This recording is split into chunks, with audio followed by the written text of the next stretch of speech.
I think the Niners have been desperate for a speed wide receiver.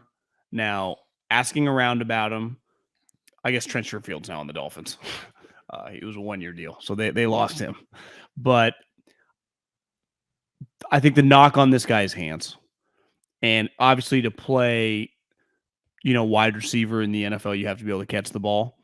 Now, if you have questionable hands, you either have to have two things. One, be a physical freak. I think DK is not known to have natural hands. Vernon Davis, Terrell Owens, but those guys are. Every time they ever played in the NFL in their prime, they were the most physically gifted guy usually on the field. You can get away with that. I would say the other way you can get away with having questionable hands is being the fastest guy on the field, not just, 6'4", 230 or whatever. And that's this guy. He's just his play speed. I saw a couple highlights. And again, the conference he was in, is not the SEC, but they have been very good with Sonny the last couple of years, right? Sonny's really kind of had a muscle flex of like, guys, remember, I can really coach offense, and you put me in the right conference where I thrive in the Southwest, I can kick ass. And I've looked up a couple times and like SMU's 9-1.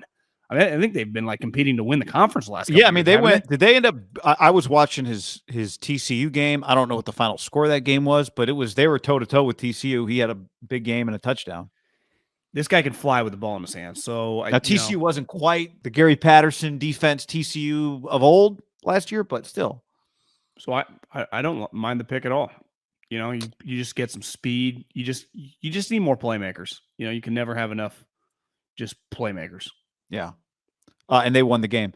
They did win that game. But I think part of this is a guy like him, you could always use speed, right? Danny Gray is basically a later round version of what the Cardinals, Rams, and Seahawks all did last year with Dwayne Eskridge, Tutu Atwell, and Rondale Moore when they all drafted speed guys in the same round, pretty close to each other. And part of it with a speed guy, if you are versatile enough to play in Kyle's offense, is that it's not about you catching 15-yard in cuts and trying to catch in traffic. I'm going to get you the ball on end arounds and bubble screens. And I just need you to, because what was the word you used? Focus drops. Is that what you said? Focus drops. Yeah. Meaning, well, I think there's a big difference between a guy that like can't catch, who just has bad hands, bad hand-eye coordination, and a guy like, who's a guy I think that has natural hands, but he'll have drops if you want, is Amari Cooper. And Debo Amari too. Cooper, I would say that Amari, I think Debo, does he have that many drops? Yeah, 12 last year. It feels like he made up for him, didn't it? Yes. Yeah. Oh, sorry. Make your point on Amari. Yeah, I mean, Amari was a guy that can have like spectacular catches, but also have basic drops. And coaches love calling it, and like in the business, focus drops, concentration drops. Like you don't have, it's not mere you out there. Like Amari, you can catch the ball. Debo, you can catch the ball. And sometimes with a guy like Debo, it's a natural football thing, right? I'm thinking about what I'm going to do with the ball in my hand, which you see it 50 times on Saturday and Sunday combined, right? The guy who's kind of open is already kind of looking upfield. There's a difference between that and the like, I'm kind of in traffic, I'm looking it in, but I'm thinking about other shit and the ball hits my hands. Also, I've always defended wide receivers a little bit. Like, it is hard. It's not, I mean, the ball's coming pretty high. You're running at high speed. I think we take it for granted just how elite the guys are that never drop the ball. Keenan Allen had a bunch of drops. Like, drops, I can live with drops. Honestly, the scout and Middlekoff, something doesn't bother me that much. If you make plays. Like, if you're going to score me touchdowns, if you're going to make big plays, I can live with a couple drops. I can't live with drops when you don't bring enough. That's why Amari's drops never bothered me that much, because he's productive enough and scores enough touchdowns to make up for it. Like Debo, you're right. Now, thinking about it, he had some pretty just basic drops over the middle. Don't even give a shit.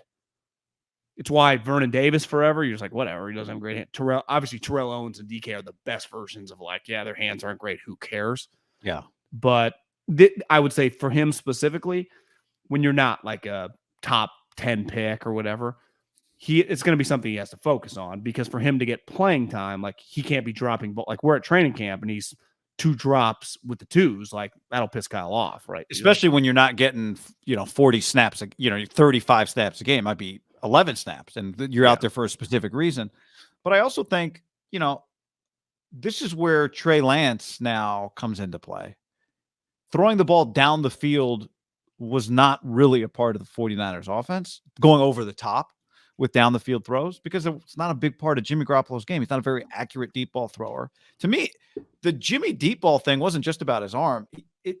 When they took shots, sometimes it wasn't about he wasn't strong enough to throw it necessarily. Wasn't even close. It was inaccurate. Yeah, right? It almost felt like a wasted play, didn't it? So now we're talking about a bigger arm quarterback, and we'll see. Obviously the accuracy. I got to be fair if I'm talking about accuracy with Jimmy. We got to talk about accuracy with Trey, but work in progress. But if you're fast, maybe you're open by 5 yards. I don't know. That's where he was in the. But AAC. you have to utilize down the field with a big arm guy, right? You got to just take shots. There's a part of the field that the Niners only used in like misdirect. Like it'd be, here comes Juszczyk out of the backfield and he's open 40 yards down the field, right? Yeah, and maybe that can change. Well, how many guys in this draft? I guess there were a couple guys in the second round, like Thornton ran fast, Sky Moore ran fast.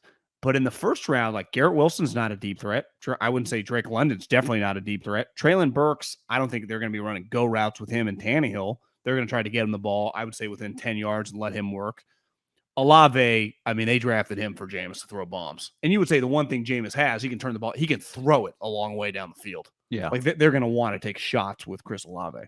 One of the reasons the catch an 8-yard pass and run 7 yards is a higher percentage play, or like run 10 yards, or slant, these are higher percentage plays too. Quick out, and part of that gives Kyle Shanahan a little more. It gives your coach a little more control when you're running higher percentage plays, right? And when you have a good play caller, that's a good thing.